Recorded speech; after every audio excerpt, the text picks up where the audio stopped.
Well, I seem to be getting lost here. I don't know if they're censoring my vlogs or what, or I'm just losing track of what I'm talking about, which is very possible.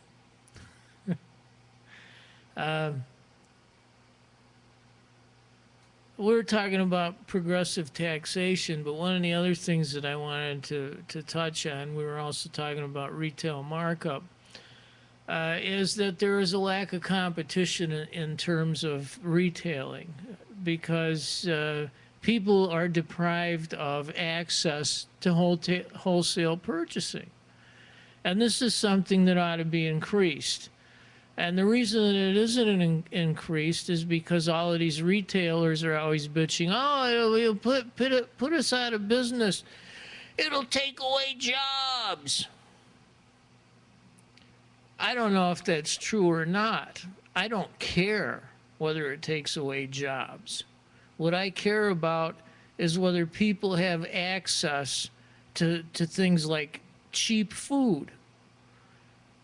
And especially in terms of the producers.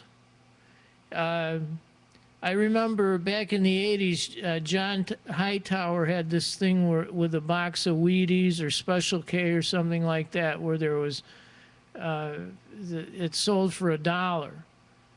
And the cut that the producer got out of that was like 1 cent. 1 cent out of the dollar. All of the rest of it was either for retail markup or for the people that processed and sold it, prepared it for retailing. So these are the sorts of things that you have that are the evils coincident to retailing. So in one regard, manufacturing and agriculture are similar in that the product is finished, but then it also has to be packaged and it has to be retailed or wholesaled. Personally, I would prefer to buy food wholesale and store it. I'm macrobiotic, so I use a lot of grain and legumes. So all of my grains and beans and seaweed and like that is all I try to purchase it wholesale and store it. It's becoming increasingly difficult, however, to purchase things wholesale, which I think is sinful. This is something that is essential in order to assure competition, especially in terms of food, the very basic thing next to water. But what all of these things lead to essentially is they lead to a fork in the road. And the one road, the lower path, is the continuation of everything that's happened since Truman started blowing things up with atomic weapons, which is what led us into this morass that we're now in, which we now experience. It was the wrong way to go, or it was the right way to go, whatever. It's done. It's worn out. There's no place else to go with it. It's just like a big blank desert. And the other road is to national community, is what we need. We need this sense of national community. What we experienced, and I wasn't born yet, but I could relate to it. I could see it in films, and I could talk to people that were alive then. This is something that happened during and after World War II. There was a sense of national community. The whole entire nation was brought together but for the purpose of war. What we have to have now is, instead of it all being fragmented and split apart into these traditional family value units, we have to have a sense of national community in terms of peace rather than in terms of war. We shouldn't have to have a war to bring everybody together. But this is one of the things that this war mentality has directed us into, and something that we have to get out of. We have to escape from it. We have to just set it aside. That road is done with, and get on this different course, a new course. That what everybody talks about change, that's what the change is. And it's way long overdue. You know, these conservatives just milked it and milked it and milked it for all that it had. It had to, they bitched about $1 trillion debt. It's $14 trillion now, and it's done nothing except impoverished people. The pie is smaller and smaller, you know, and everything's, and all of the pieces are going to, as they say, the 1%. And it's unsustainable. It doesn't work anymore. It's long beyond the point of diminishing returns.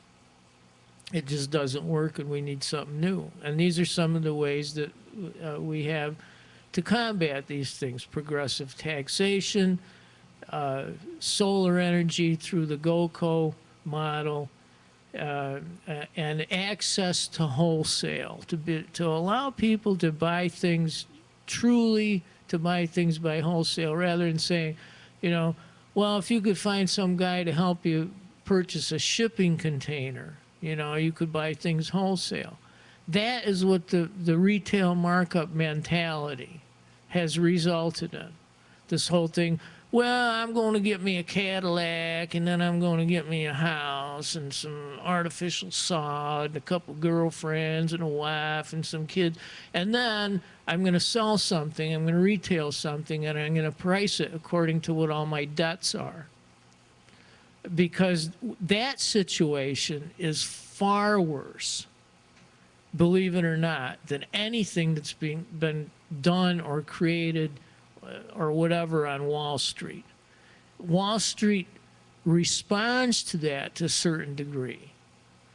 To some degree, it's not, I don't know what the degree is or whether anyone knows it, you know. But the idea is, well, through people speculate, and then they take that money out of speculation and invest it into something that's going to be have a tangible result.